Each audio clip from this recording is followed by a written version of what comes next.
Let's see. And you're live. Okay. Good evening, folks. Ken Hovind here. It is June the 30th, 2017. Thank you for joining us. We have a guy who calls himself Crocoduck, who says he's a researcher. Apparently mid-20s, 24 years old or so, and working on some kind of degree and going to write a documented journey. You got it all working there? Okay. Anyway, and who believes in evolution. It's interesting. Hans Christian Andersen wrote a story years ago. Let me get this. Let's see, 75. It'll take too long. You got to start. Tell him Yeah. you can go ahead and roll. Okay. Hans Christian Andersen wrote a story years ago about the tailor who, a bunch of tailors who were cheating the king out of his money. And they said, they graciously took away all of his clothes and said, anyone who can't see your beautiful robe is obviously unfit for their position or stupid or incompetent. I have people who believe anyone who can't see evolution theory as being obvious think they are unfit for their position, stupid or incompetent. I think the opposite is true. I think they're cheating you out of your money. I think evolution is the dumbest theory in the history of humanity. But if they want to believe that, that's fine. So, all right, we did not even talk about the discussion, the rules, or who goes what. King Crocoduck, you call yourself, if you'd like to go first and tell your position. And I'd like to limit it to one topic at a time, though, please. And you tell us what you believe and why.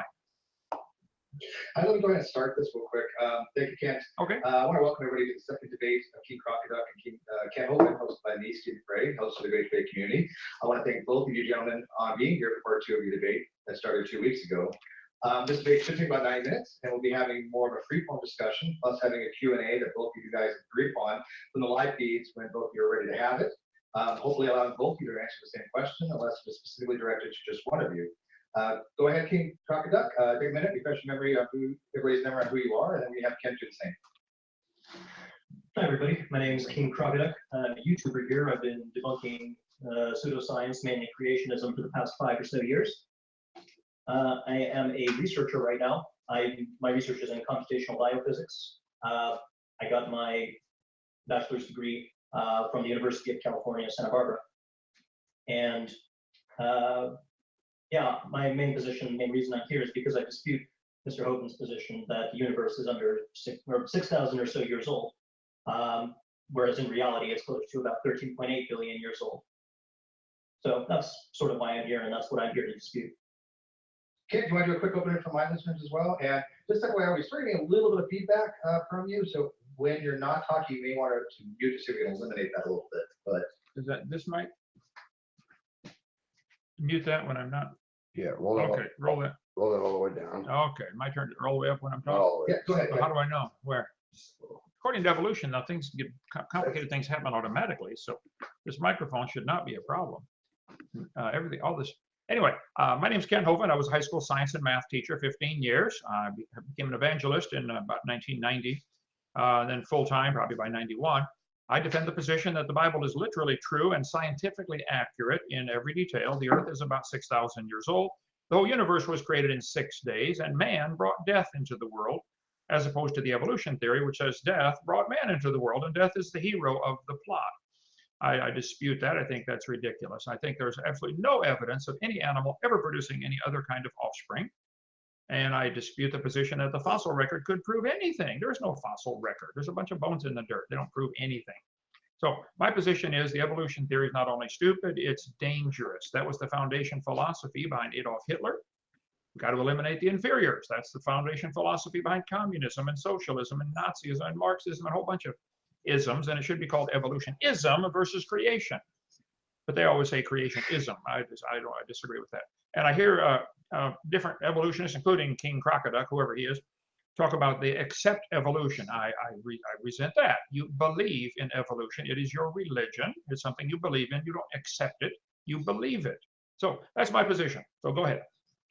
Okay, thanks, Ken. Your mic is very low, just FYI. It does sound like you're at the bottom of the well at the moment. So if you could just maybe speak a little closer to it, it might take care of that problem. Because it does sound really loud. We can hear you, but it is at a distance. But we'll go ahead and you want to go ahead and continue from where you left off from the first part, to part 1. Casey, you want to present first? Go ahead. Sure, although I would just like to comment, even though we're not here to talk about evolutionary theory, this attempt to tie it to Nazism and the Soviet Union, I mean, really, you couldn't have chosen a worse example than the Soviet Union if you wanted to try to convince people that evolutionary theory convinces people to commit atrocities. I've spoken on this in the past, but the Soviet Union was notorious for its rejection of evolutionary theory. I mean, I take it that you've never heard of Tropin Lysenko and of Lysenkoism, the millions of people who died because he believed that evolutionary theory was a reactionary justification for capitalism and the bourgeois domination of the proletariat.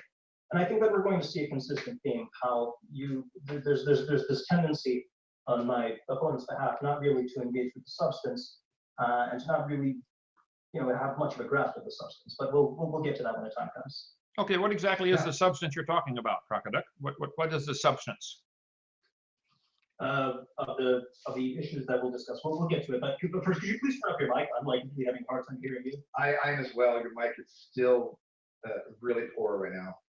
Well, we've been waiting for it to evolve. We're working on it. If I hold it closer, is that better, Steve? Is that better? That's better. That's a Yes. lot better. Okay, I'll just hold it, Steve. Okay. Yeah, much better. Shall we carry on where we left off last time? No, Yeah, go, okay. Because there were 5 things you had both agreed upon during the past debate and prior to that and prior to this debate. Casey, do you want to pick one of those and kind of run with it? Sure, Ken, you all right with that? Or sure, yeah, go ahead. Okay, great, good. All right. Well, why don't we continue talking about our disagreements over the ambiguity of the different models of the universe? First things first. It's your floor. I'm hearing. Yeah, I'm hearing a little bit of. can I mute you, Ken? I can do it on my end if you don't mind, if Casey's speaking, or do you want to do it on your Yeah, end? yeah. Mute it on your end. That would work fine. All right. So I am muting Kent just because I'm getting a feedback, and then when Casey, you're done, I'll back it up. Okay? You can Yeah. do that, but it's. Well, I think that it can be shown compellingly through an analysis of the Friedmann equations derived ultimately from the Hubble redshift and from general relativity. The universe is in fact closer to about 13.8 billion years old than it is to 6,000 years old. You combine this with analyses of the cosmic microwave background radiation, whose existence was predicted decades before it was actually discovered. It was predicted as a consequence of the Big Bang Theory. And once you combine these two things, you also combine the accurate predictions of the distribution of the elements, and helium in particular. I think you have a pretty solid case for the Big Bang Theory being the correct model for how the universe went from its original state to the present state, and that it took 13.8 billion years to do it. Okay. I would agree. There certainly seems to be a red shift when we look at the stars. I agree there seems to be a cosmic background radiation, and I agree that the elements are distributed irregularly through the solar system. The sun is very different than all of the planets as far as the amount of helium and the different elements, 92 basic elements plus the synthetic ones. I would agree with that. However, I don't think that has anything to do with proving the age of anything, nor does it offer any help for your evolution theory. As I always do when I talk about the topic of evolution, I point out there are 6 different levels or stages or meanings to this word. You're wanting to stay on level 1, which is cosmic evolution, the origin of time, space, matter, with the Big Bang. And I think that's a good place to start. That is what you have to have. You must have billions of years to make the rest of the theory look reasonable. If you want your frog to turn to a prince, you have to hide it in billions of years. A kiss won't do it. So I understand how desperate the evolutionists are to fight this particular battle to save the billions of years. However, the 3 things you mentioned, the Hubble redshift, the cosmic background radiation, and the distribution of elements can just as easily be explained with the creation. And as I mentioned in our last discussion, 17 times in the Bible, it says God stretched out the heavens. And so I don't see any problem at all with the universe being 6,000 years old and the stars, if we could measure that distance, and I don't think we can, but let's assume they are 13.72956 billion light years away. Okay, a light year is a distance. It's not a time. You don't seem capable of grasping that. It is a distance. It is not a time. All right. Well, I'll respond first to this 6 levels of evolution thing. This is a non sequitur. This is clearly just an attempt to equivocate between the different types of sciences that go against my opponent's theological beliefs. In reality, you can find the word evolution throughout the entirety of science. There's not just 6 different kinds. I could show you the quantum mechanics textbook used by every physics undergraduate. It's called Introduction to Quantum Mechanics by Griffiths. There's a section in there called the evolution of the Schrodinger equation. Where does this fit into your 6 different types of evolution model? This is nonsense. This is a complete non sequitur. With regard to how creationism is able to explain these different things, the redshift, for example, it's simply not able to account for it. As I mentioned last time, the Hubble law, velocity, the recessional velocity of the distant galaxy being proportional to its redshift, the distance is being proportional to the redshift. This is something that creationism is not capable of explaining. Saying that God stretched out the universe, I mean, what does this mean exactly? Is God like literally taking his hands and he's holding on to the universe and he's pulling on the edges, or then what does this mean? What's this indication of this weird mystical nonsense? Okay, well, let me answer that. Take one topic at a time. Sure. You have not ever, to my knowledge, in anything I've seen of yours, explained where matter came from, where space come from, or where time came from. You're concerned about these stars being a certain distance away, but I think I think you would agree that there is an enormous amount of mass in the universe. If you collected all the stars together and squeezed them into a ball, and all the planets that we've seen, there'd be an enormous amount of material. Where did that come from? You wouldn't have material, actually. The temperature would be so high that it would all basically be radiation. It would just be pure energy. Okay, so where did the energy come from? This actually counts as evidence So where did the energy come from? in favor of the Big Bang Theory. Yeah, time, space, matter, energy. Where did they come from? To say something, you say something exploded with the Big Bang. What exploded? That I don't have an answer to. That being said, though, that's irrelevant to the question of how old the universe actually is. Why the universe went from its initial state of a very hot, very small, very dense state into the current cool and sparse state, we don't know yet. The question is how much time elapsed between these two states, and the answer is closer to 13.8 billion years than it is to 6,000. And how do you know that, since you're 24 years old? How do you know there's 13.7 billion years? You're basing that on a distance to the stars? Why that number 13.7? But no, as I say, it's the Friedmann equations and the observation of the cosmic microwave background radiation. Okay, explain these equations. People watching this debate are not impressed with all your use of huge words. I have a dictionary too. I could look up a bunch of big words. Explain it in layman language for the average listener. What does this equation tell us, and where did it come from, and what's the point? Well, I'm using the big words, Kent. Friedmann is 2 syllables. If you want me to start showing off, I'll turn on my webcam and start doing tensor calculus. This is just me trying to explain it at the most basic level. Okay, what is the Friedmann equation? What is the Friedmann equation? The Friedmann equations, as I mentioned last time, are derived from Einstein's field equations in general relativity. Which still doesn't tell us what it is. Sorry? That still doesn't tell us what it is. Well, I'll tell you if you let me. Yes, please do. Okay, so the Friedmann equation tells us how the space and how the universe changes based on the energy density of different parameters. How much mass is there, how much radiation is in the universe, what the relative concentrations of these things are, and how the universe can be expected to change in its shape and its size based on these parameters. Okay, let's take that one bite at a time here now. Are you saying the universe changes its shape and behavior? What exactly is the shape of the universe, and what is beyond that shape? Not its behavior so much, it's okay. Shape and whether it expands or contracts. So what is beyond the edge of this expanding and contracting universe that you envision? What is beyond the edge? It's not clear as to whether there's an edge or not. There is an observational edge, and this lies at the cosmic horizon.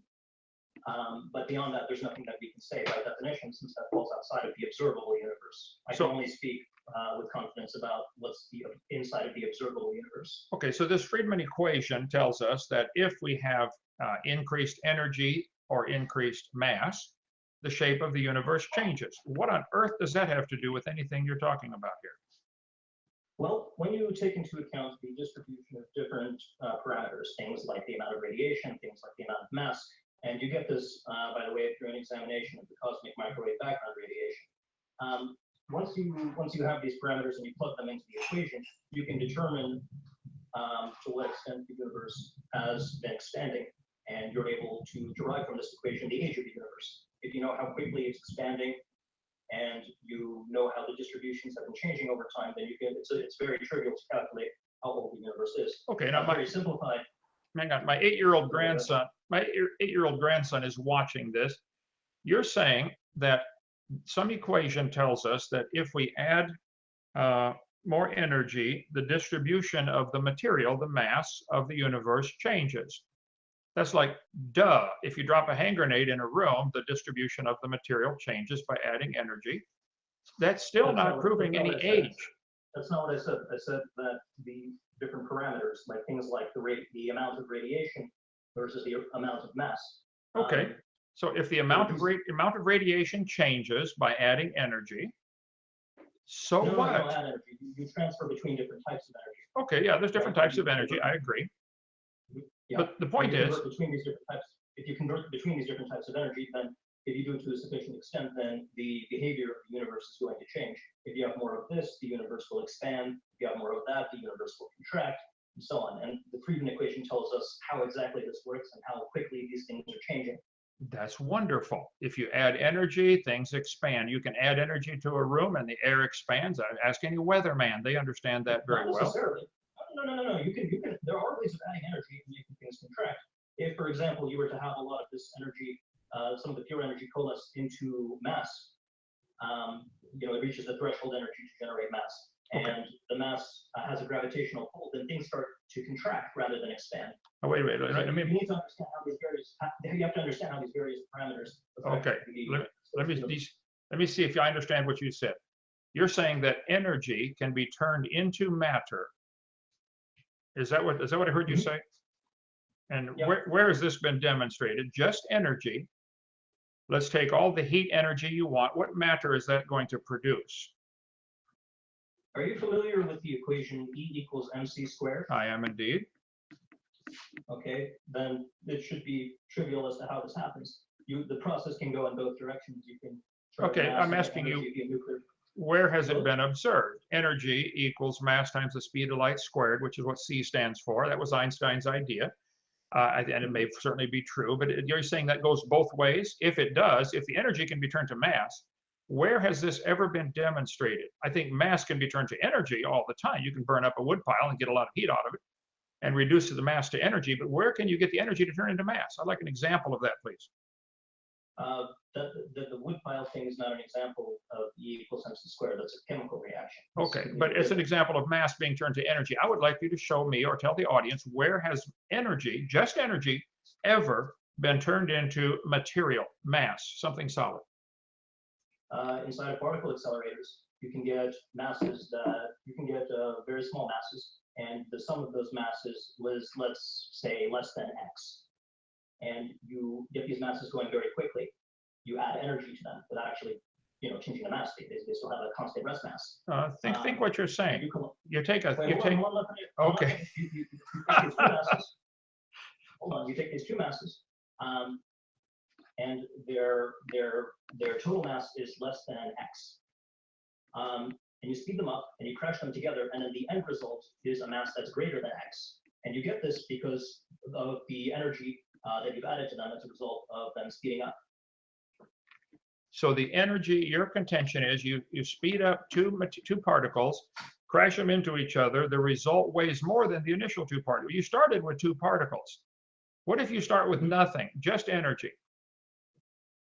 If you start with just energy, you can't have your two particles. You can't have your two particles. Just energy, turn it to mass. Where has this ever been done?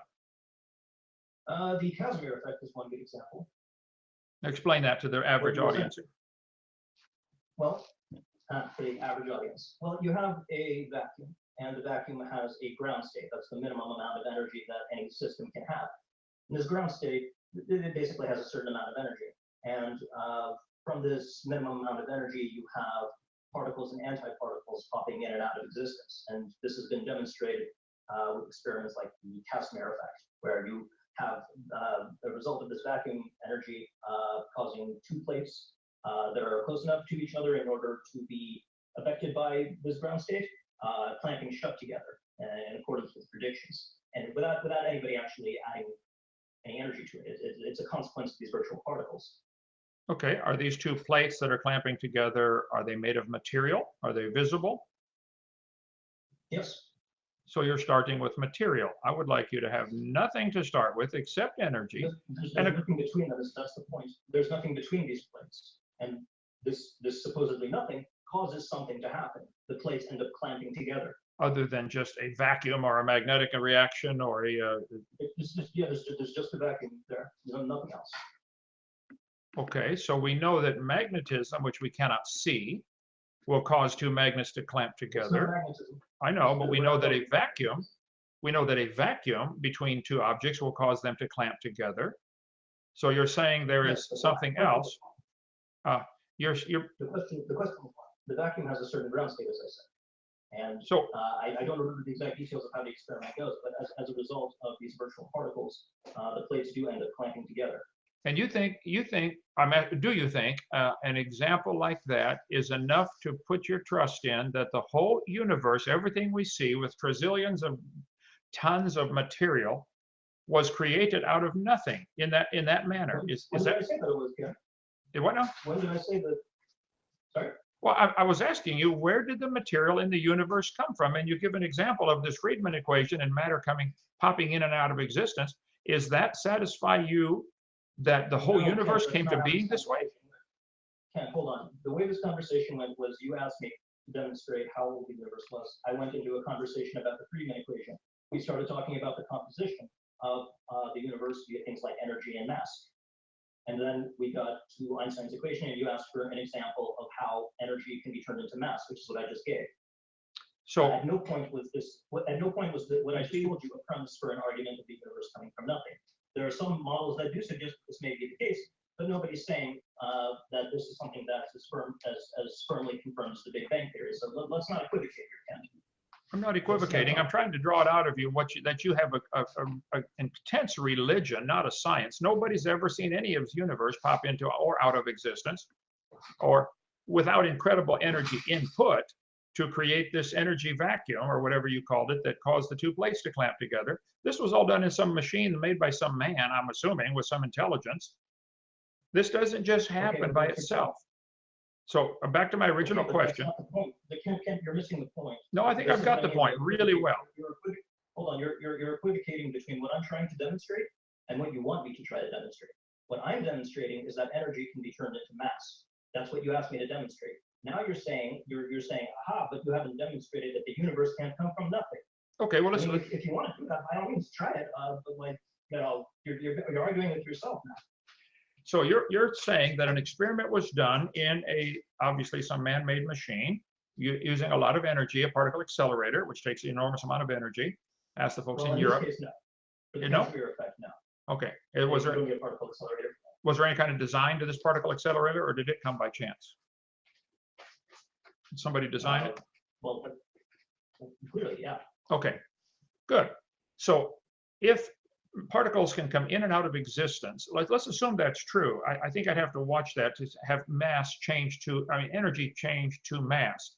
I think we see mass change to energy all the time. And we see all the stars are burning up. Our sun is burning up. It's changing mass to energy. But is there any place where the sun's energy can be turned back to mass? Material. That's not. It could be, but that's not part of the process. Nuclear fusion just says that. Well, let me think about that for a second. It could be the case that you have two lighter elements that are fusing into something that is less than the sum of their masses. In which case, some of that mass is lost to energy. I agree. The mass turns to energy.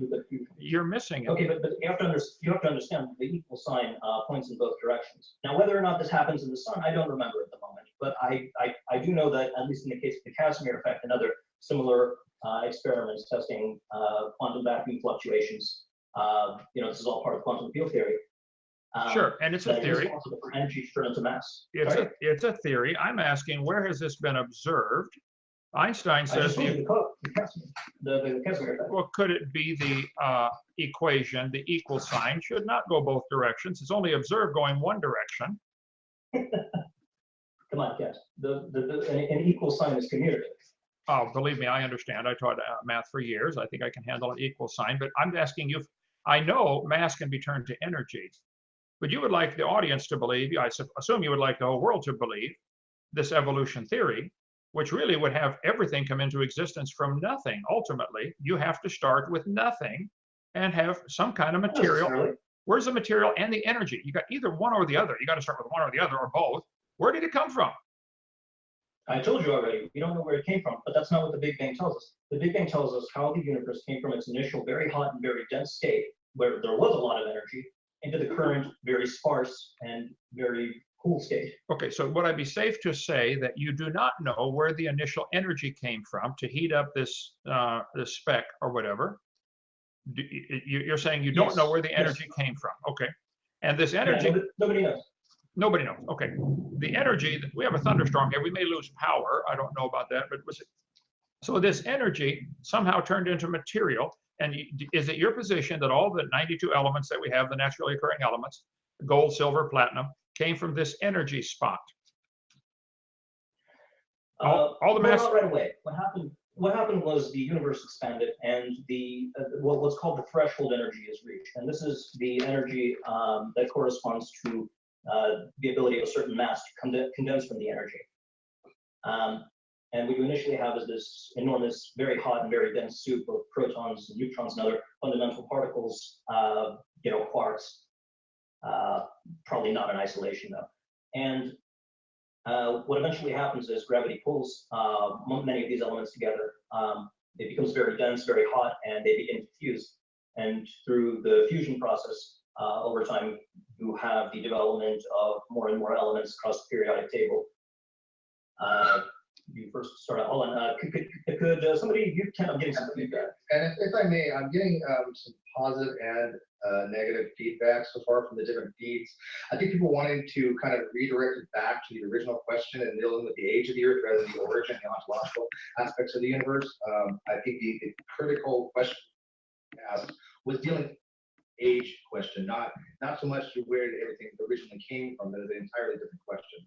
Okay, and I can understand. Back into that, both live chats are kind of asking you to do.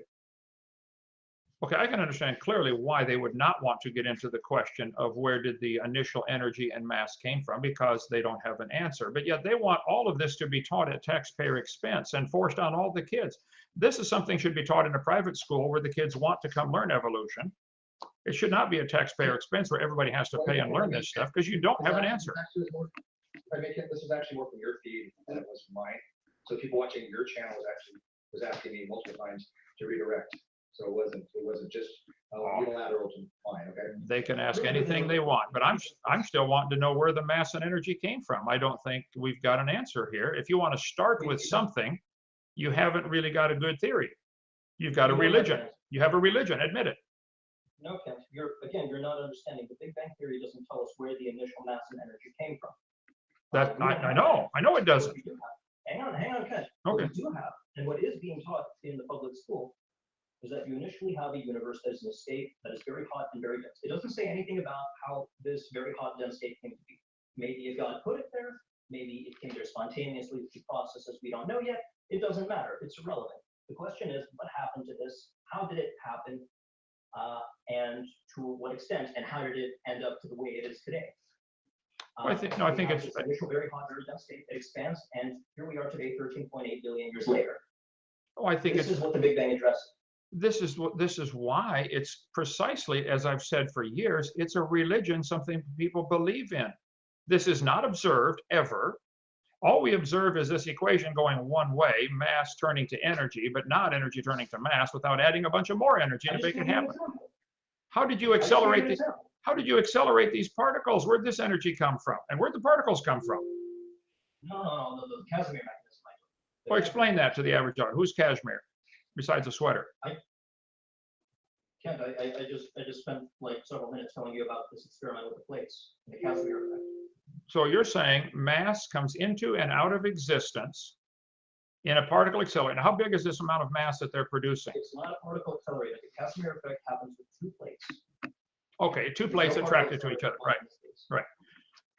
So, and I mentioned there are several forces that will cause two plates to snap together. Gravity will do it, vacuum will do it, so cashmere can do it. Okay, put a sweater in there. Yeah, the vacuum, that's exactly it. The vacuum is what I'm talking about. Right. Again, you have the ground state, the vacuum. Okay, so what are we arguing about? We seem to agree that the vacuum energy spontaneously produces particles and antiparticles. No, I didn't say that. I said there is a thing called vacuum energy. You just said the vacuum energy was responsible. What do you think the vacuum energy is? Okay, now if the vacuum is between these two plates, is there something on the other side of these two plates pushing? Like you pump the air out of a cylinder, you can, the vacuum is actually the pressure on the outside, like your tire pressure. Increase the pressure on one side. To my knowledge, these plates were left inside of the vacuum to avoid that. Okay, well that's wonderful. So there's a vacuum energy, and that is enough to cause you to believe that the universe that we observe came from a very hot, very dense ball of something. And so you want to start with something. So I would believe in the beginning God, and you would believe in the beginning a speck or something, a hot speck. You start with a belief, though. Again, Ken, what the Casimir effect is demonstrating, what this vacuum energy is supposed to demonstrate, is what you're suggesting cannot be demonstrated. That mass can come from energy. You started with a very hot mass, even though it was tiny. Did this initial mass that you're talking about for the Big Bang? It was not mass. It was not mass. Okay, what was it? Energy. It was energy. Did this initial, where was this initial speck of energy at? Where did the space and the time come from for this to exist? Did it exist in time or space? Ontologically, I can't really answer that. I don't have an answer to that, but I can tell you that when the Big Bang started, this energy occupied the entire universe, however small that was at the time. And the universe may have an edge someplace. Or so if the energy, if the universe doesn't have an edge, so this energy was spread out everywhere. If it did have an edge, the energy was contained somehow. And what's on the other side of this boundary, our visible boundary or energy boundary? Here's the problem. You're using this sort of intuitive philosophical deduction for a system where these kind of syllogistic arguments really don't apply.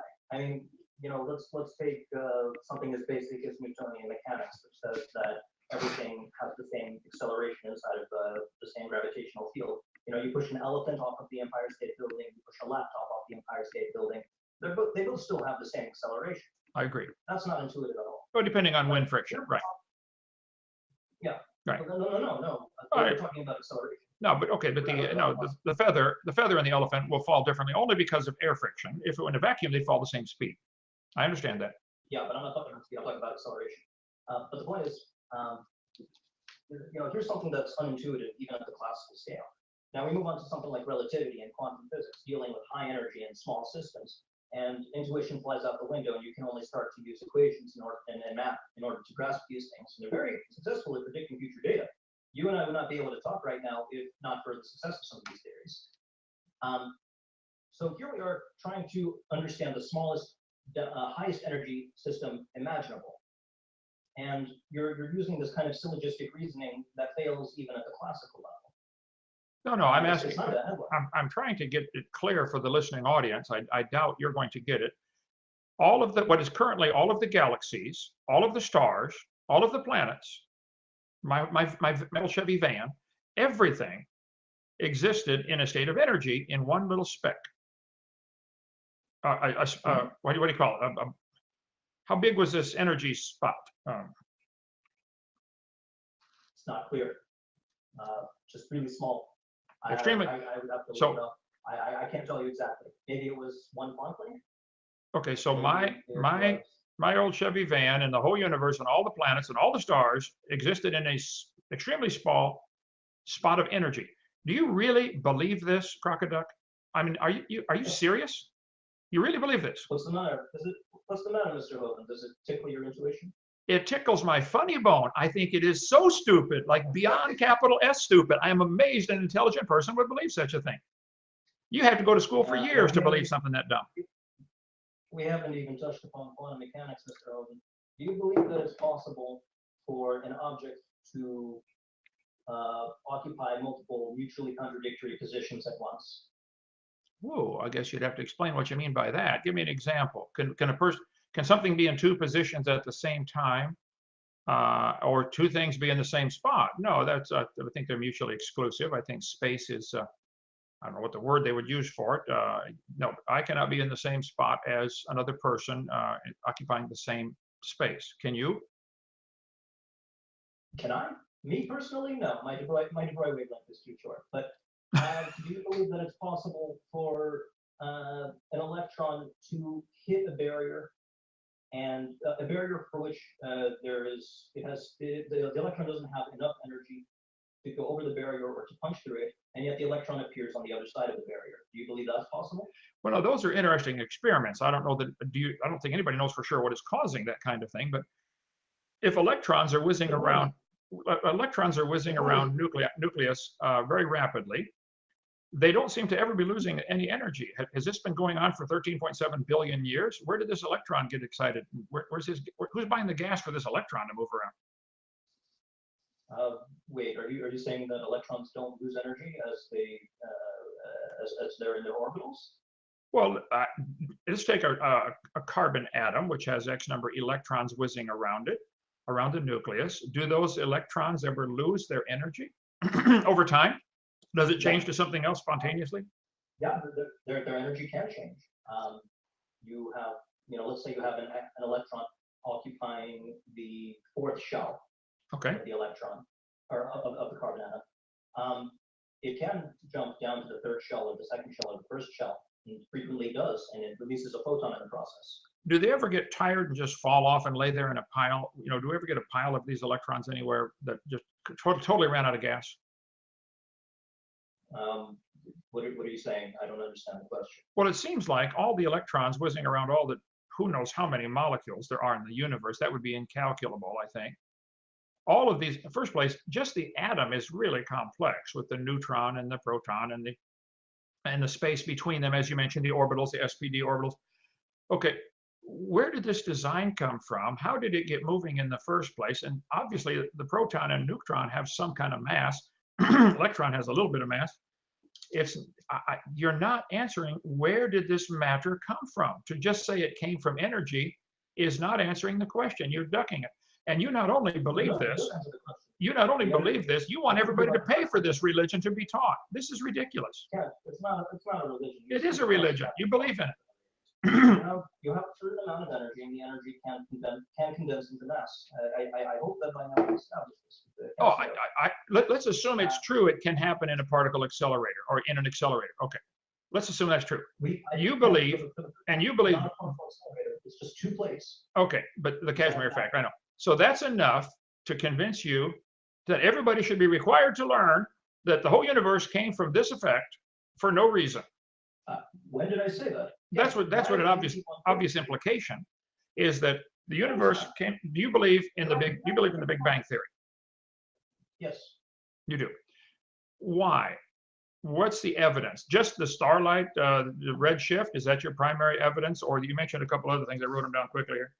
I mentioned the cosmic microwave background radiation. Cosmic background radiation, which all of those could just as easily be explained by a creator doing it. But yet we all have to pay for your religion to be taught in the schools. This isn't fair. It's not a religion. It is. It's not a religion because. Okay. Cosmos. You can say that over and over doesn't change the facts, Ken. You can say it's a religion. And you denying it doesn't change the fact either. Okay. It doesn't change the fact that you deny it. I'm trying to show you the evidence, and you just keep on saying it's a religion. It's a religion. I can play this game too. Anybody can show me evidence, and I'll stick my fingers in my ears and say, la, la, la, la, la, it's a religion. I looked at your evidence and said this can just as easily, and that's enough to convince you. Cosmos magazine, I think it was just yesterday, I downloaded this. A new theory proposes that faster than light particles, known as tachyons, could answer a lot of questions about the universe, writes Robin Arian Rod. Here are 6 big questions. This is Cosmos yesterday, okay? Okay. Here are 6 questions about our universe that current physics can't answer. Number 1, what is dark energy, the mysterious energy that appears to be accelerating the expansion of the universe? Number 2, what is dark matter? Number 3, what caused inflation? Number 4, for that matter, what caused the Big Bang? They don't know these things as of yesterday, but you do. I don't claim to know that. And first of all, Kent, why are you using a popularized science website to try to establish what should be established in the literature? Why aren't you consulting with actual scientific sources? Why? Well, show me where this, you're saying this equation, mass to energy, is an equal sign between, I agree, that was Einstein's equation. But what we observe is the mass turning to energy way more than the energy turning to mass. And you think all the mass came from some energy. So you think it was a one-way equation at one time. Your Big Bang has to start with an arrow, not an equal sign, because you had nothing but energy. And you didn't tell me where this energy came from, where space came from, or where time came from. I don't need to. The Big Bang Theory doesn't answer these questions. Well, then it's a religion. You believe it happened. I don't want to pay for it anymore. Go teach it. Go start a private school and teach it to those who want to come learn it. No, Tim, you're missing the point. No, I'm right on the point. Believe me, I'm on the point. No, what does the theory tell us? What is the point of the theory? What is the model trying to describe to us? Well, if we observe that we have a lot of stars out there, they all appear to be burning up some kind of fuel, generally hydrogen, helium, okay? They all appear to be producing an enormous amount of light that we can see from a long ways away, but they're all burning up their fuel. I think we don't observe this energy they're producing changing back to matter any place. The sunlight struck the earth all day today and didn't. That was my question. What now? What does the Big Bang model show? What is it trying to demonstrate? What's the model describing? The Big Bang Theory says all the matter and energy in the universe was in one tiny dot, which is what you said. I'm asking, I'd like to go a little before that, before I want all the tax dollars to go to pay to have these kids taught that at taxpayer expense and at gunpoint. Ultimately, you don't pay your taxes, they take away your house. So ultimately, it's forced on everybody to teach that this is true, and you can't even give me square one. Where did the energy come from?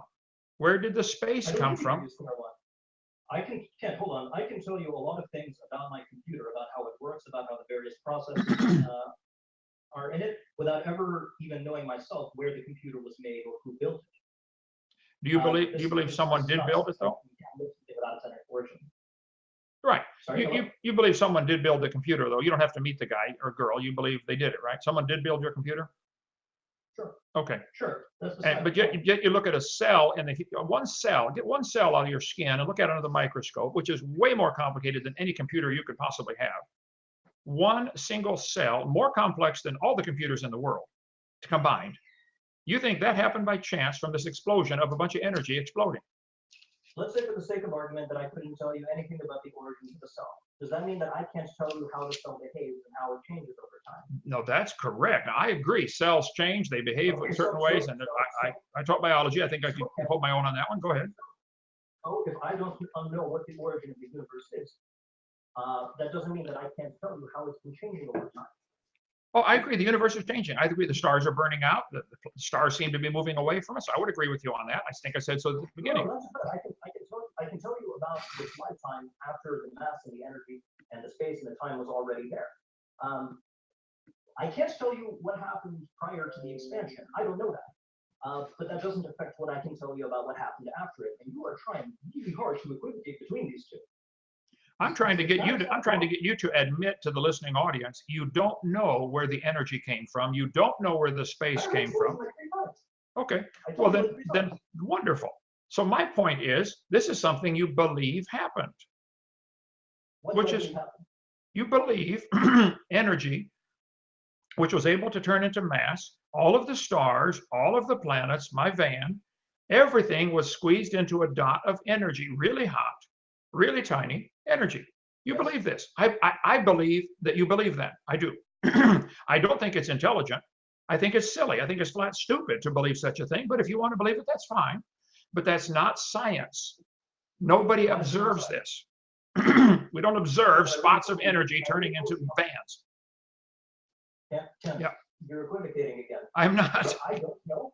Let me finish, Ken. What I don't know is how that energy initially got there. I don't know how the space and the time initially got there. Good. I don't even know if it means anything to say that it initially got there.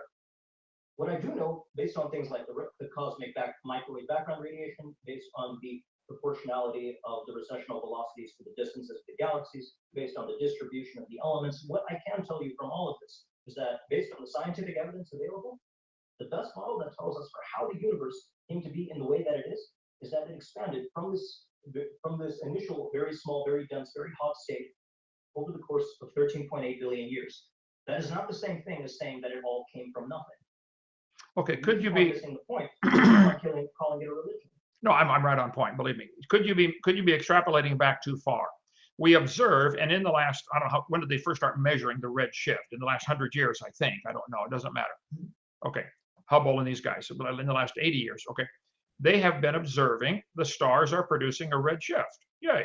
This is interpreted as the stars are moving away, like the Doppler effect. Okay, I agree that's probably true.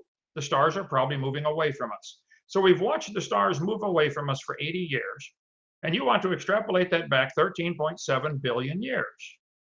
Could they have started 80 years ago moving away? Could they have started 6,000 years ago moving away? Why do you want to go back to, why do you have to go back 13.7? That's a very good question, Ken. Now let's hear the answer. That's a very good question. And it's a very good question, and it's the first good question I've heard from you today. The answer is the cosmic microwave background radiation.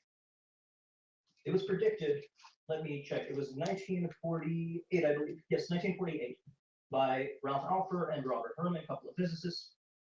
And they said that if the universe was indeed in this very hot, very dense, and very small state, that all of the mass had to basically be compressed into this really small kind of dot. And that because it would have been so hot, all of this mass would have just been pure energy at that point. And that following the expansion of the universe, the expansion would have caused a cooling of the universe. And there would be some trace of this left behind in the form of a background radiation. And they were able to predict, based on how fast the universe was expanding, based on the Hubble constant, and based on their knowledge of the relationship between temperature and changes in volume, that the background radiation should be approximately 5 Kelvin, and that it should be visible everywhere. Then in 1960, they detected it, not the same guys, it was Penzias and Wilson who found the background radiation that was predicted 20 or so years earlier, 10, Sure. 20 years earlier. Oh, it's wonderful. Now, is there anything else that could be causing this cosmic background radiation? I think it's 3.7 Kelvin is what the number I heard, but it doesn't matter. We're talking real chilly, okay? On the Fahrenheit scale, about minus 452, okay, whatever it is, 450. It is indeed about 2.7 Kelvin. 5 Kelvin is a pretty good. Okay, it doesn't matter. Now, is there anything else that could be causing this, or is that enough to have you tell everybody that they must believe this is evidence that it all was in one dot and exploded? Is there anything else that could cause this cosmic background radiation? There could be, but this is beside the point. Well, we'll talk about alternatives in a second. The point, as I mentioned last time, we judge a theory's strength by its capability to predict future data. Nobody had even conceived of the possibility of a cosmic microwave background radiation prior to the Big Bang and prior to this calculation. The fact that this calculation succeeded and the fact that they were able to accurately predict the existence and the temperature and even other features of this background radiation, its isotropy, its homogeneity, they predicted all of this prior to actually measuring it. This is very strong evidence in favor of the model. It shows that we can actually make accurate predictions about future data using this model of the Big Bang Theory. Okay, well, let me make a prediction then. I have a model that says God created all the plants and animals to bring forth after their kind. I predict if you have children. Why are you changing the subject? I'm not. I'm pointing out that I have a model that makes predictions. My model says everything will bring forth after its kind. I predict dogs will always produce dogs, and no matter how many, and you, if you have children, they will grow up to be human, and they will be human, and their children will be human, and their children's children will be human. I think our model is predicting things just fine. How does this cosmic background radiation negate the idea that in the beginning God created the heaven and the earth, and God stretched out the universe, like he said 17 times, he stretched out the stars? How does your model prove that to be not true? Could that still cause the cosmic background radiation? There are some Christians who believe, and I'm not saying necessarily that I agree, but I'm saying that there are some Christians who look at the science and they say, okay, it does appear that the universe is 13.8 billion years old. It does appear that the universe began in this very small, very hot, and very dense state. So they say, okay, God stretched out the universe, and that was the Big Bang, and he's continuing to stretch it out. And as the universe was stretched out, this really hot and dense material, over the course of about 160,000 years, 380,000 years, it cooled down sufficiently in order to, it became sufficiently sparse for light to be able to freely move across the universe and bring us this image of this background radiation. And God stretched out this universe, and things began to cool. Hey, Steve. Things began to coalesce under the influence of gravity. In principle, a person can believe this. But if you want to believe that in the beginning, the universe was created in 6 days over the course of 6,000 years, and that there was never this really hot, dense state that I'm telling you about, then you're simply wrong. The existence of the cosmic microwave background radiation and the successful prediction of its existence and temperature does indeed negate this latter model. So the fact that we have a cosmic background radiation, which is obviously something above absolute zero. So again, you have energy someplace coming from somewhere. The existence of this cosmic background radiation of 2.7 degrees Kelvin or negative 452, whatever it is Fahrenheit. This proves that God did not create the universe in 6 days, 6,000 years ago. That's your contention. And when Jesus said the creation of Adam was the beginning, he was lying. So that's your contention, that seeing 5 degrees. Christians who interpret that allegorically, Ken. In fact, most of them do. Okay, I don't. So observing this cosmic background radiation for the last 40 years or whatever it's been seen, and you're offering one explanation for how it came to be. I agree the universe is probably expanding. I think there's a different reason for it. Now, as far as the universe expanding and cooling, I would go back. You don't have a coherent theory explaining where the mass, energy, and space and time came from, and you admitted that. I thank you for that. I wish all evolutionists would admit. That's not the point. The point is to tell us, again, for the 50th time, how did we get from this hot, dense state to this sparse and cool state today? How long did it take? And what features were seen in between? So for 80 years, we've observed a red shift, and for 60 years, we've observed a cosmic background radiation. And that's enough to get you to extrapolate back 13.7 billion years with a B and tell us that some tiny dot exploded. You really believe this? Well, Ken, asking, this sounds like an argument from personal incredulity. The model has successfully predicted these lines of evidence. If you don't like it, tough. I don't care how badly it conflicts with your personal intuition. It is incredible. It is incredible to me that an intelligent person could believe such a thing, but you're welcome to believe that. Now, guys, would you? We're gonna get this back. Ken, we're gonna get this back a little bit. Both live feeds are kind of saying we diverged from the original topic. Okay. And kind of migrated to other areas. You guys have both agreed upon a Q&A. Do you think this is a decent time to start Sure. Q&A? Okay. Fine with me. I am watching both live chats. I'm looking yours. I'm asking for people in your live chat, Kent, for questions as well as my own on my own channel. So as soon as they start popping in, we can definitely start asking them. Do you want to ask each other a question first with each other? I know you kind of been going back and forth, but is there specifically a question you want each other to ask that has not been brought up yet? I've asked plenty. Go ahead, Chuck. Okay. How are we able to see light from, say, 10 billion light years away? I would like to know how you measured that distance. Just by luminosity? Is that one star is brighter than another, and so therefore you assume a distance based on that? 10 billion light years is a really long ways to measure. Okay, so what the principle still holds. We have standard candles. You look at the magnitude of a type 1a supernova. The magnitude is always going to be the same. All you have to do now is just compare the apparent brightness at peak with the absolute brightness. And you can plug it into the distance modulus equation. I talked about this in one of my videos to you. And you can end up with a distance. And the distance, of course, when you compare it to what the Hubble equation says, those two distances cross-confirm each other. So that's just one example. Okay, so if the star is indeed 10 billion light years away, which I still think we should, they probably are. Okay, I'm not saying they're not. I just like to point out to the audience, using normal methods of measuring things like trigonometry or parallax, you're not going to go beyond 100 light years, not 10 billion light years. And there's a big difference between 100 and 10 billion. Not in the visible range, certainly. But, sure. There are methods with parallax where you use radio waves instead of visible light. And what you effectively create is a telescope the size of the Earth. And you can, as a result, go something, I forget what the latest, but I think it was something like 200,000 light years with parallax once you start doing it in the radio wave. But yeah, when you get to billions of light years, we're not ready to do that with parallax yet. We don't have good enough equipment. Correct. I would agree. So I answered the question in the last discussion or debate we had. How do you see these great distances? Well, my Bible tells me 17 different times that God created the earth first and then the stars, and he stretched them out. So he could have done that yesterday to stretch them out to a certain distance and still be able to see them. Adam and Eve would see the taillights of the stars as they're receding, and they could be billions of light years away and still be 6,000 years old. So that's my answer to your question. I think what you just said betrays an astonishing misunderstanding of how astronomical observations are made. Let's say, for the sake of argument, that the sun disappeared right now. How long would it take for us to realize that this had happened?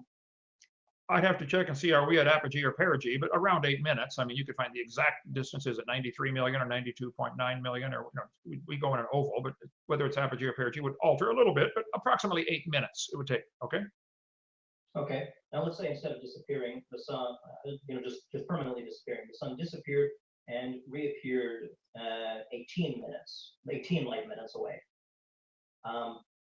What would happen over the course of the next, how long? We would all freeze to Just death. give me a sequence of events, what we see. Yeah, we would all freeze to death. Immediately. Well, let's suppose, for the sake of argument, that the Earth's physics don't change. Some other mass gets placed in there, and we have our own source of heat trapped or whatever. This is just an idealized thought experiment. Okay. The sun disappears, and it reappears 18 light minutes away. What happens? The sun is now 8 light minutes away. You're saying it disappears and it reappears 18 light minutes away. I guess I'd have to say it moved.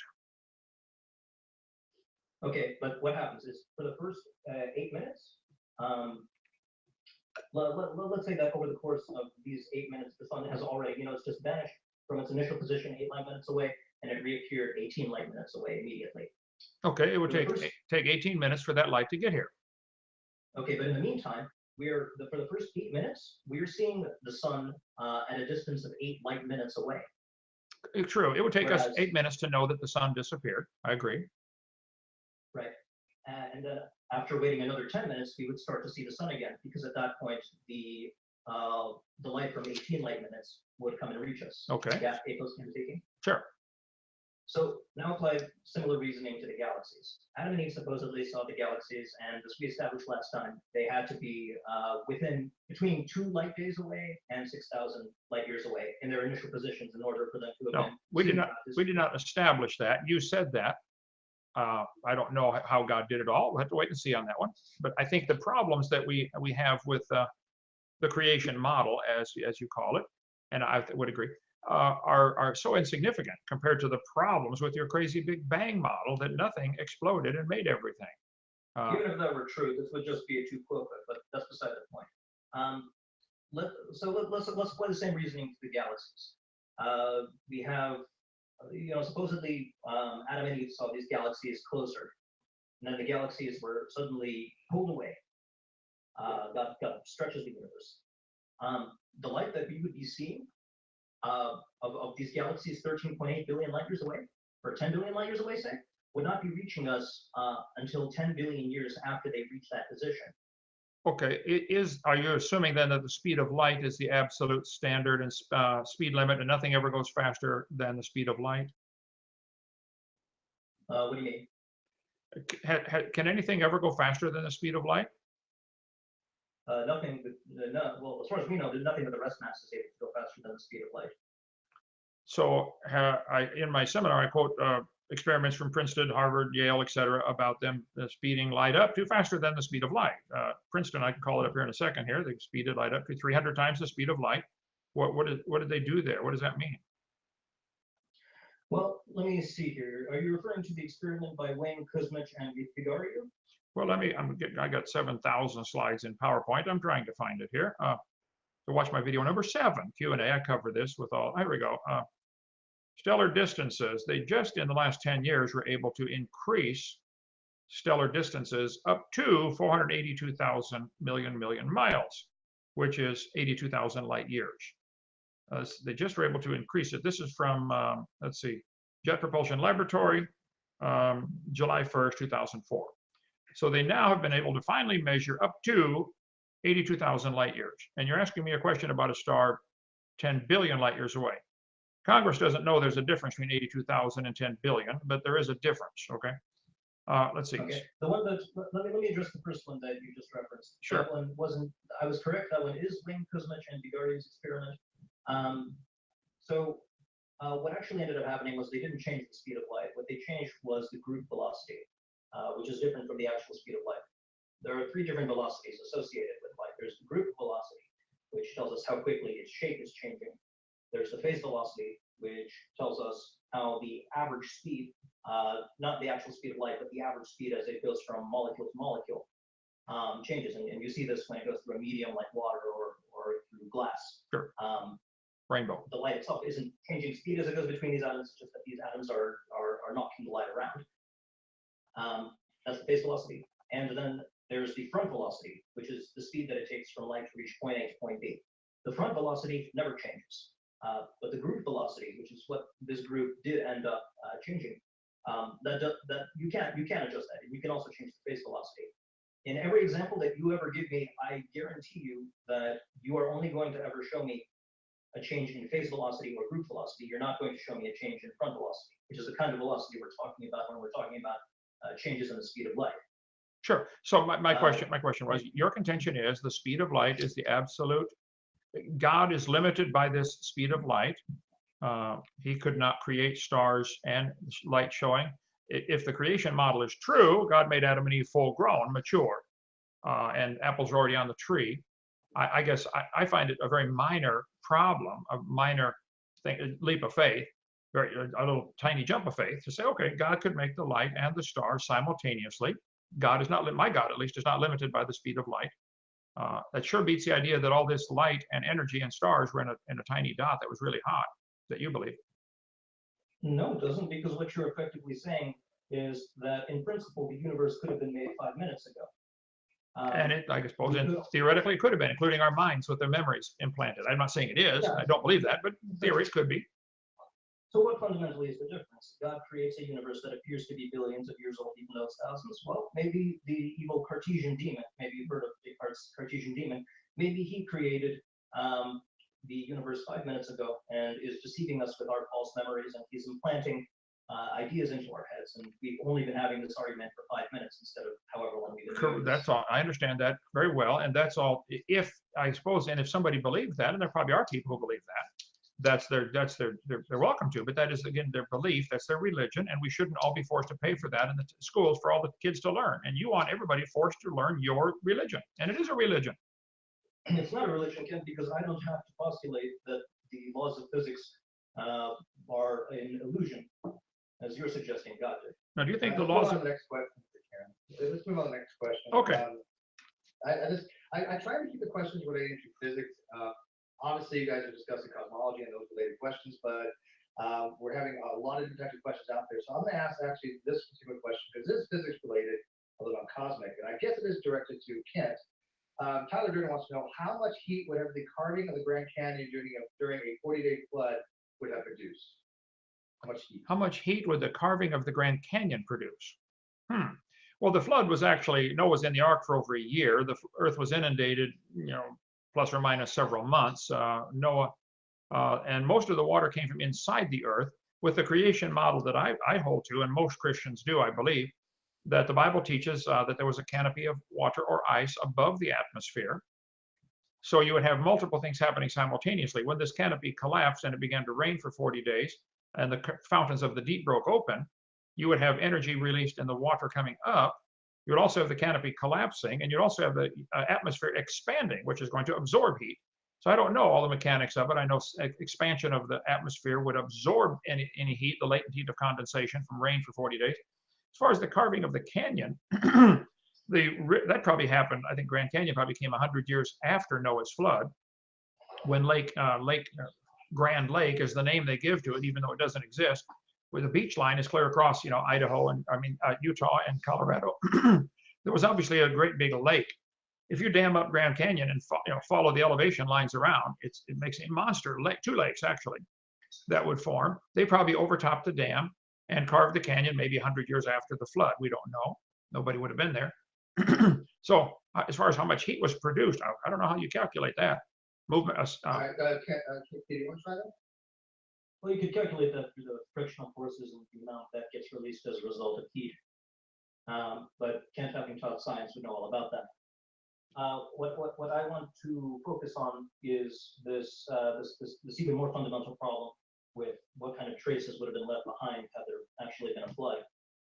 When, I'm not really that knowledgeable on geology, but I do know that when you have a depositional environment that involves a flood, it does leave behind a layer called graded bedding.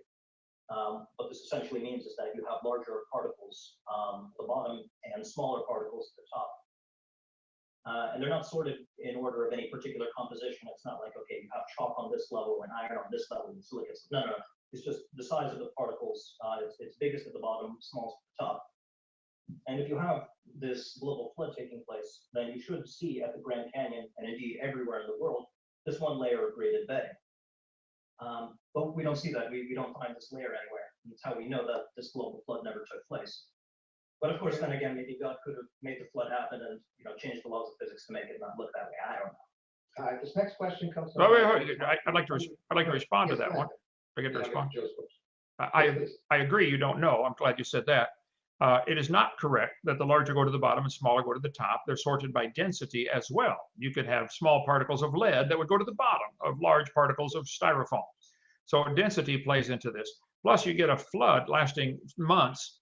The tide being up and down would cause a vertical displacement of the particles, a shaking.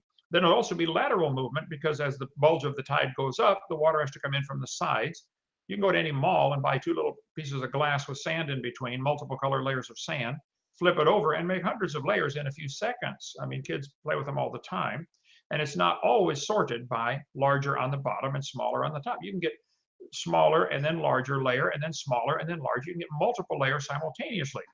So I think you need to watch my video number 4 on our seminar of drdino.com. That might help you understand a little more about hydrologic sorting, which can do all sorts of crazy things. You should come see the. Well, as happens, I actually did an experiment. It was one that you recommended in your seminar, similar to what you just talked about with the mall, where I took different types of dirt, I took different types of rock, I took different types of vegetation. I poured water all over it, put it in a jar, shook it, and I even did this on video in one of my videos, and I left it. And it did not sort into these different layers that are promised by creationists. What I instead got was the graded bedding that I was describing to you just now. Bigger at the bottom, smaller at the top, no sorting by composition. Well, in Colorado, just north of Denver, I think it's north of Denver. Yes, north of Denver, the Navy has a sedimentation tank, a huge, because they're concerned about where do we hide our submarines, because the bottom of the ocean changes all the time because of sedimentation. They've done extensive experiments on this. What kind of sedimentation happens based on water currents and water temperatures even, stuff like that. What would cause the depositional rate to change? And I think you'll find multiple layers can form simultaneously due to lateral movement of the sediment load. And they show pictures of it happening with glass sides on their tank. So I show some of that on my video number 6 of the Hovind theory, what happened during Noah's flood. But I'm not demanding all the taxpayers pay for Noah's flood story to be taught. I think it's logical and reasonable. I think it does explain the sedimentation. But I'm asking for it to be taught at taxpayer expense. Okay, I don't think that. Okay, fine, let's move on. Okay, yeah, I know we're kind of crunching on time a little bit here. Joe Sonsi's question, not really physics related, but it actually is an interesting question. He says, how can he, meaning you can, this directs to you, how can Ken predict what God would design without access to God's intentions? If he says he can access them in the Bible, does he realize that would be begging the question? I didn't understand the first word. I can't hear you the wording. How can I predict God's intention by reading what now? Let me read it again. How could he predict what God would design without access to God's intentions? If he says he can access them in the Bible, does he realize that would be begging the question? Well, I think I would quickly agree that I admit mine is a religion. I believe God designed things, and I believe he wrote a book and told us about it.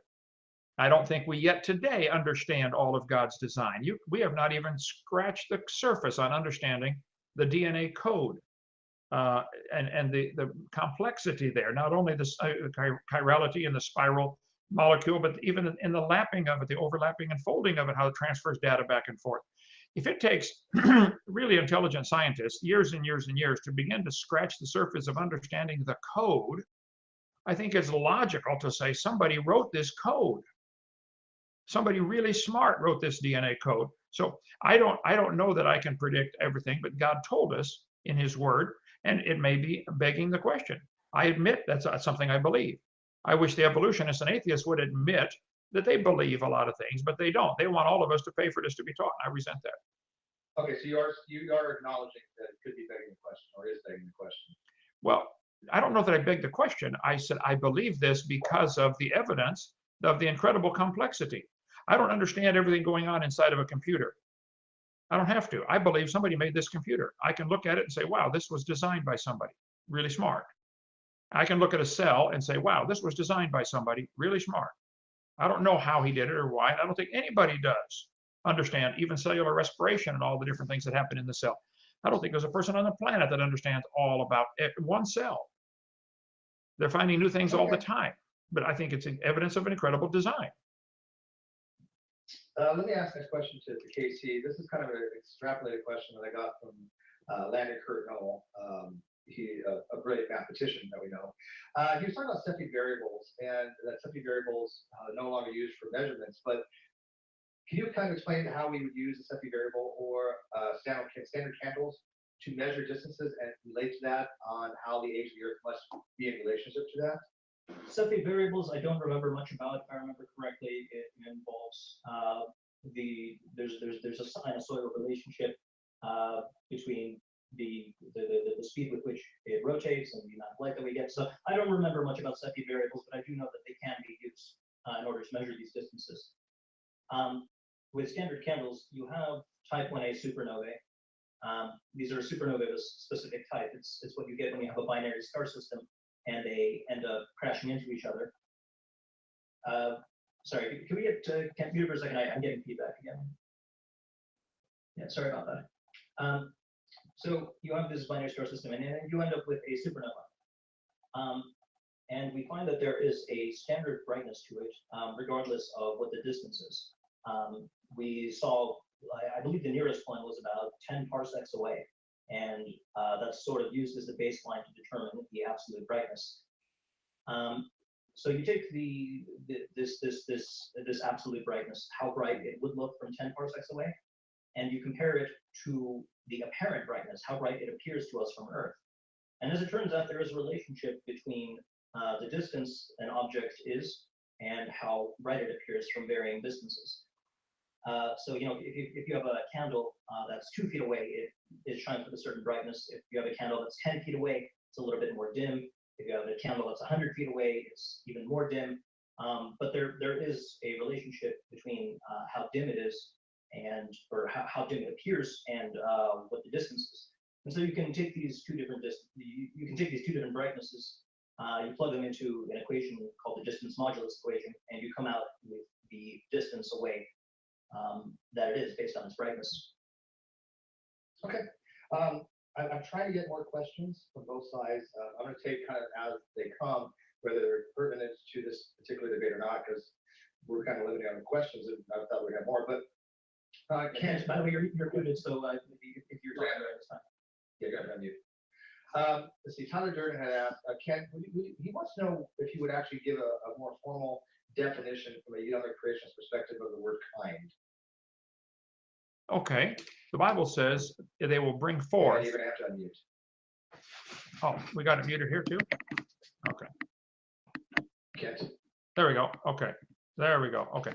The definition of the word kind in the Bible is very simple. God said they will bring forth after their kind. I think bring forth quite obviously means produce offspring. Animals that are able to mate and produce offspring are the same kind. A pine tree and an oak tree cannot produce anything. The seed won't mix. A sheep and a banana cannot mix. A dog and a banana cannot. They're obviously a different kind. Now, is exactly where the border is in every case, I don't know. But the Bible answer to the question is, can they bring forth, or could they originally bring forth? The Chihuahua and the Great Dane obviously came from a common ancestor that was able to bring forth.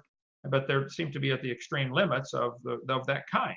Great Dane, somebody may get a dog bigger than a Great Dane someday, but I promise you, they will never, ever, ever get one as big as Texas. There's a limit. So the changes that we see within the kind of them bringing forth are, to me, an indication of the limits that God put on it. They get dogs as small as a Chihuahua. They will never get one as small as a flea. But there are animals as small as a flea, like the flea. So the animals bring forth after their kind. So bringing forth seems to be the biblical classification of how do you tell if it's the same kind? Can they bring forth? Horses and pigs cannot mate and bring forth anything. They're a different kind of animal. Casey, do you want to maybe address that as well? Yeah, Mr. Hovind, I hear that you got married recently. I did. So I want to congratulate you on that. I'm wondering, are you and your new wife capable of bringing forth? Who? Georgie White? You and your wife. Are you and your new wife capable of You and your bringing new forth? wife capable. We're both, no, we would have been 30 years ago. So you're and- not the same kind then? Well, no, we could have brought forth. We're both human, male, she's female, but she is past the age of childbearing. So, yes, Depends. obviously we could. I thought that the definition of the same kind was two things they could bring forth. Or should we adjust the definition maybe? If they can bring forth, we are the same kind. We are both human. We did bring forth children. She has 5, I have 3.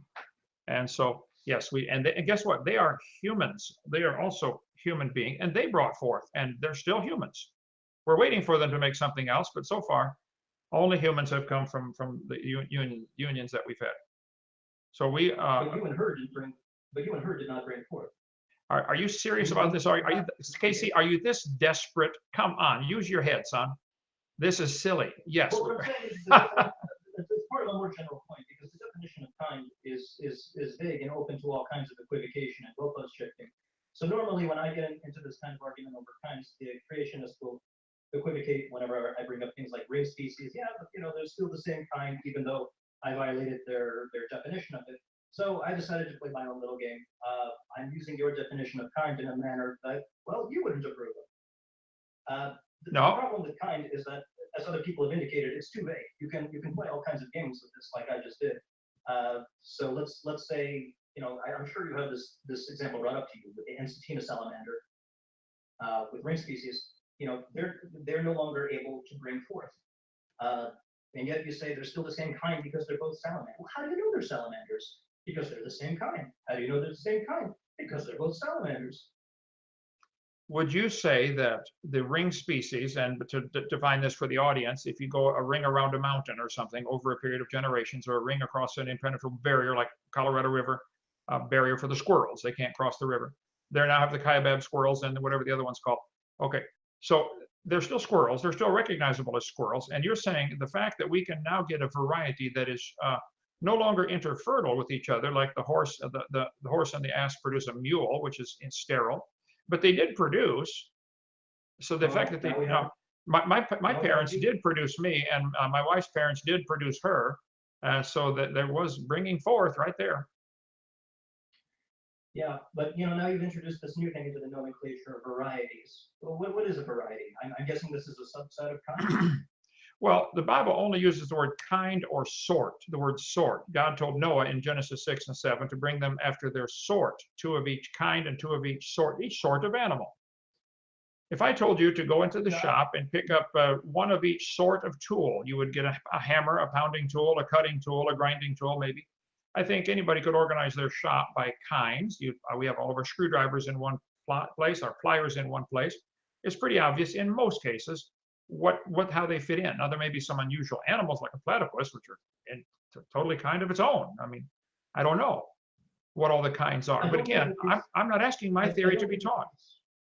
I don't think that these terms kind and sort and variety can be used intelligibly because of how vague and how much they can be shifted. Let me use this in atomic physics. Let's say that I was to meet a person and they told me that they don't believe that one kind of element can't turn into another kind. It's impossible, they say, for one kind of element to bring forth with another element to produce a new kind of element. So I tell them, okay, well, what about fusion reactions? You get 2 hydrogens, you get them up to a really high temperature, you bring them together, and you end up with helium. There's a nuclear reaction right there. Sure. I've met their definition of a change in kinds. One kind of atom has turned into another kind. I presume that I've met their definition because I define different kinds of atoms in terms of the number of protons that they have. And they say, no, that's not a change in kinds of atoms. That's not a change in kinds of particles. You see, a change in kinds of particle would be something like an atom turning into an electron. And of course, those silly nuclear fusion believers, they believe that this sort of crazy jump happens. And I tell them, no, they just believe that different types of atoms can fuse and undergo fission to produce different types of atoms. And they say, okay, fine, but that's micro nuclear reactions. You get where you see where I'm going, Ken. Yeah, they did not mate and bring forth. You can play this kind of game across a wide variety of disciplines, and you can change the definition of kind, from atom to particle to whatever encapsulates as much as possible, if it allows one to Sure. avoid. All right, let me make 2 points here. Number one, can you give us a good solid definition of species? Are a horse and a zebra different species? Can they mate and bring forth? How do you define species? Number two, I'd like to point out, I'm not asking for my theories about kind to be taught at taxpayer expense. You are. Well, I'm not a biologist, but from what I understand, a species is defined as two organisms who are similar enough genetically in order to produce fertile offspring. Exactly what I said. They bring forth after their kind. Okay. Okay, but they need to be genetically similar enough to be able to do so in principle. So let's say you have a couple of elderly human beings. They are genetically similar enough to be able to produce fertile offspring, but they're just old. They're not able to do that anymore. It has nothing to do with their genes. But you can still try. Oh, I mean, good luck. But Okay. let's say you have a case where you have an infertile person, right? Okay. For some reason, she doesn't produce ova. In this case, they are genetically similar enough to be able to reproduce in principle, but because she's infertile, they can't produce. They can't produce a member of their own species. But when you have something like the Ensatina salamander, and you have these ring species, what you have is a genetic divergence. You have these organisms that are not too infertile and not too old to reproduce. They can reproduce with other members of their populations. But when you bring these two populations together, they're not able to reproduce with each other. Mm-hmm. So you do have a speciation event. They have genetically diverged too much to be able to reproduce, even in principle. Okay, that's a great example. Let's take these salamanders that are now genetically different and cannot reproduce. Is that evidence that salamanders and bananas are related? Is there a limit to how far these salamanders can go? Can they gradually turn to a banana if you gave them billions of years? Or is it always going to be a salamander of some kind?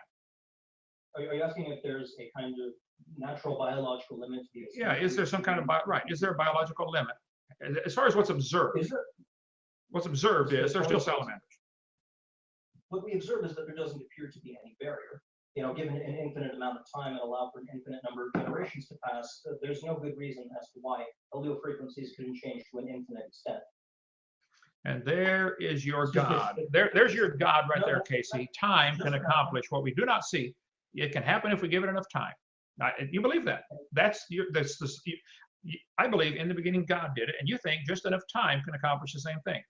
You think humans were squeezed into this little tiny dot, and it exploded, and all of the molecules in my body, and the fact that we can, if that is true, then how can you even trust your own thinking and reasoning processes? Because your mind is nothing but a bunch of matter that came from a hot dot. You don't even know if you're thinking logically. That's more of a philosophical point, but let me tell you about another so-called religion of mine. It's called the religion of believing Pluto is in orbit around the sun.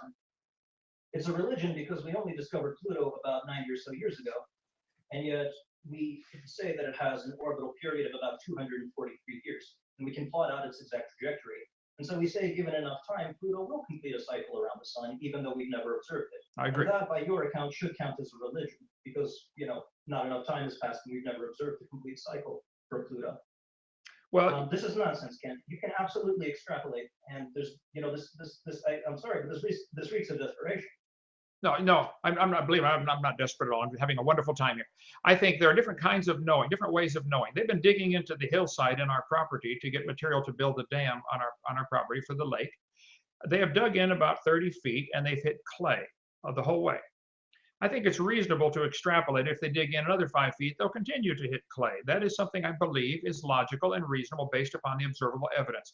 That is very different than believing this clay came from nothing, from an explosion in a big bang.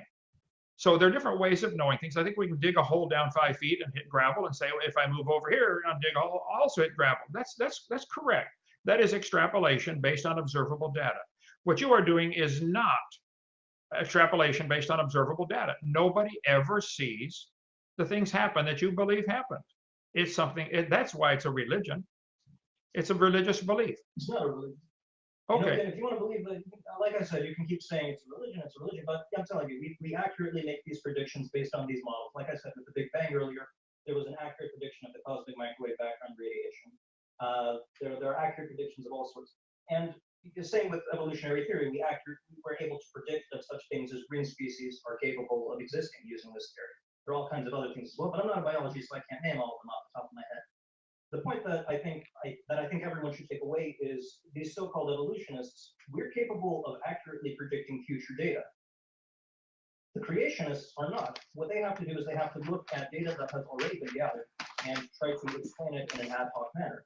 And sometimes this happens in a manner where there's this omphalos argument where God only makes things appear to be the way that they are. And then this is supposedly put on par with our predictive accuracy and our predictive capabilities. It's an insult to the scientific enterprise. We do real work. Creationists don't. Now that's an insult. That's an insult and below the belt and unnecessary. So nobody, in other words, we have to believe that we all came from nothing to be able to be qualified as a scientist. You keep saying that I say these things, but you fail to qualify. When did I say this? Okay, we all came from this tiny spot. Okay, I'm sorry. We all came from this tiny spot of energy. And therefore, we don't even know that we have a mind to even be having this discussion. Because we're actually nothing but a bunch of energy turned to mass. Is there anything? Is there such thing as a spirit or a soul? Or are we all just animated meat? Are we all just animated meat? I mean, it's more of a philosophical question than it is a question of what science has to say. The science only deals with the material and with the natural world. By definition, if you want to introduce this other kind of substance, this qualia or this supernatural dualistic type of thing, right? Okay. That lies outside of the scope of science. All right. Now, well, let's say. Let me make a prediction. No, you said predict future data. Based on the Bible and based on the creation model, I can predict that the God who created it is going to call everybody into judgment one day. We're going to be judged for every word we've ever spoken, every thought we ever thought, every deed we ever did. Now, our time is up. It's been an hour and a half, which is what they said to go for. But I predict there will be a judgment one day, and I predict you and I will stand face to face before God, and he will judge us for everything we've ever said, thought, or done. I think I'm ready for that day because I've got a substitute to pay for my sins. I hope you do too. Regrettably, You want to wrap it up, guys, then? Sure. Okay, Ken. let me just respond to that. Regrettably, in science, this is what we refer to as a non-falsifiable model. There is no piece of evidence, even in principle, that would satisfy Mr. Hovind in order to have him accept the contrary. And that's fine. You can have whatever spiritual beliefs you like. That's your business. But when you use those spiritual beliefs to intrude into the scientific enterprise and start coming up with all these ad hoc models that contradict what scientists doing real work do, then you start pushing for these scientific theories to stop being taught in public schools. That does cross the line. So that's why I'm here to debate. That's why I'm here to argue against these things. And that's why I'm here to point out that creationism is not capable of producing falsifiable predictions. Thank you, Casey. Ken, did you want to have anything else before you have to go? Well, no, you said we're going to quit closing or something? Was that your closing, your initial closing, or did you have something else? Oh. To add? Well, I would. Sure. Yeah, I believe that all the evidence points to the Bible being exactly correct, that the earth cannot be billions of years old, and that man was created instantly, fully mature, and that we've always produced, humans have produced humans, and dogs have produced dogs. There are no known exceptions to this. If somebody wants to believe humans and dogs are related, that's certainly that's their privilege, but that's outside of science, observational science. It can't even be extrapolated. The gene code is so wildly different. And I predict there will be a judgment one day, and I'd like to see everybody get ready for that. If you don't know Jesus Christ as your personal savior, I would suggest you start checking. I predict the universe was created by God, and he gave some laws. Don't lie, don't steal, don't cheat, don't commit adultery. I mean, they're spelled out in the 10 Commandments, Exodus 20. And I predict you two guys whom I've never met have broken some of those laws, and I think you're going to be in serious trouble when you stand before the Creator. and you can stick your finger in your ears and, you know, go walking through the minefield if you'd like. But it's going to come back and bite you, and I feel sorry for you. Okay. Thank you, Ken. Again, I want to thank both of you guys for being here today. I want to thank all the people watching. I want to remind all of you to subscribe to both King Crawford Duck and Ken Hovind's channel, regardless of whoever you thought won. Also subscribe to my channel, Stephen Gray, to watch and participate in these types of debates and discussions, which we'll be having many more on to come. It's easy to join the Great Big Community. Just click the link in the video description below and hit join.